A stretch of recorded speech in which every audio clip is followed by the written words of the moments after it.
આપણે એ વાત કરીશું કે નાણામંત્રી નિર્મલા સીતારમણ પાસે એક્ઝેક્ટલી કેટલી નેટવર્થ છે।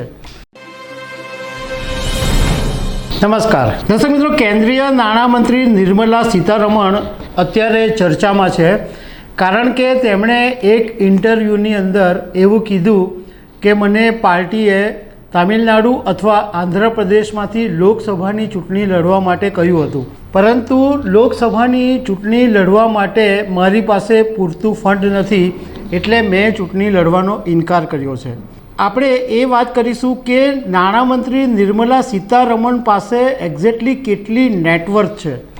આ વિશે તમારી સાથે વાત કરીશું। મારું નામ રાજેશ શાહ છે અને તમે જોઈ રહ્યા છો ખબર છે.com। દર્શક મિત્રો, કોઈ પણ સામાન્ય માણસ હોય તો એમ વિચારે કે દેશનો નાણામંત્રી હોય, દેશના નાણામંત્રીનું પદ જેમની પાસે હોય એમની પાસે તો કેટલા પૈસા હશે, એ તો એમની પાસે તો લખલૂટ ખજાનો હોવો જોઈએ એવું લોકો માનતા હોય છે।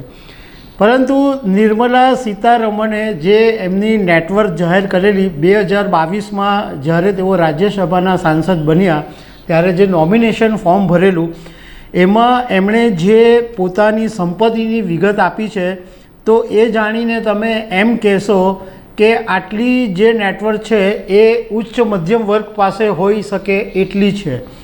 મતલબમાં નિર્મલા સીતારમણ એટલા બધા ધનિક નથી કે એમની પાસે અફાટ સંપત્તિ હોય। તો એમણે જે આંકડો આપેલો 2022ની અંદર નોમિનેશન ફોર્મમાં, એમાં એમની ટોટલ સંપત્તિ 2.53 કરોડની છે, ટોટલ નેટવર્થ।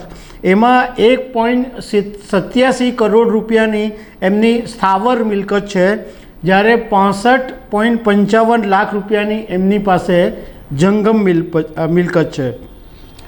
એની સામે નિર્મલા સીતારમણને 26.91 લાખની લાયબિલિટી છે। લાયબિલિટી એમને એટલે એમને લોન લીધી છે અને એના હપ્તા ભરવાના છે। એમને નિર્મલા સીતારમણ પાસે એક મકાન છે જે તેલંગાણાના હૈદરાબાદમાં એમનું મકાન આવેલું છે અને એ મકાનમાં એમના પતિ સાથે રહે છે। અને 2016ની અંદર એમની જે મકાનની વેલ્યુએશન હતી એ 99.36 લાખ રૂપિયા હતી અને જે 2022 સુધીમાં એ મકાનનું વેલ્યુએશન 1.7 કરોડ જેટલી થઈ ગઈ। આ ઉપરાંત એમની પાસે કુંટલુરમાં 17.8 લાખ રૂપિયાની બિનખેતીની જમીન પણ છે। હવે તમને સૌથી વધારે કદાચ એ જાણવામાં રસ પડે કે નિર્મલા સીતારમણ એક મહિલા છે તો એમની પાસે સોનું વધારે હોઈ શકે છે, ગોલ્ડ એમની પાસે વધારે હોઈ શકે છે, પરંતુ તમને જાણીને નવાઈ લાગશે કે એમણે જે એમના 2022 નોમિનેશનમાં જે જણાવ્યું છે એ પ્રમાણે એમની પાસે 315 ગ્રામ સોનું છે અને એની કિંમત 7.87 લાખ રૂપિયા બતાવવામાં આવેલી હતી। હવે સોનાનો જે ભાવ છે એની વધઘટ થવાને કારણે એ સોનાના વેલ્યુએશનમાં વધારો થયો છે અને એ સોનાનું જે વેલ્યુએશન છે 315 ગ્રામનું એ અત્યારે લગભગ 21 લાખની આજુબાજુ પહોંચ્યું છે। એ સિવાય એમની પાસે એક ચેતક સ્કૂટર છે જે લગભગ 28,000 રૂપિયામાં ખરીદેલું। અને નવાઈની વાત એ પણ છે કે એમણે જે નોમિનેશન ફાઇલ કરેલું છે એમાં એમની પાસે કોઈ કાર નથી, નાણામંત્રીની પોતાની માલિકીની કોઈ પણ કાર નથી એવું પણ એ નોમિનેશનમાં કહેવામાં આવ્યું છે।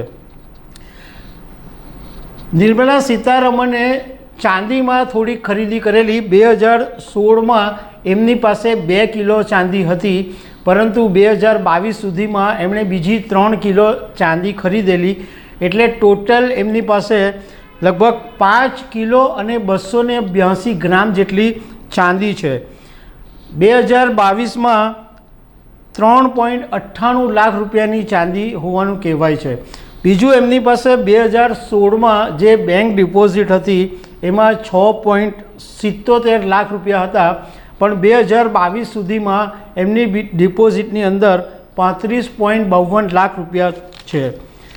એમણે 2016ની અંદર પીપીએફમાં કોઈ રોકાણ નહોતું કર્યું, પરંતુ 2022 સુધીમાં એમણે 1.6 લાખ રૂપિયાનું પીપીએફમાં રોકાણ કરેલું છે.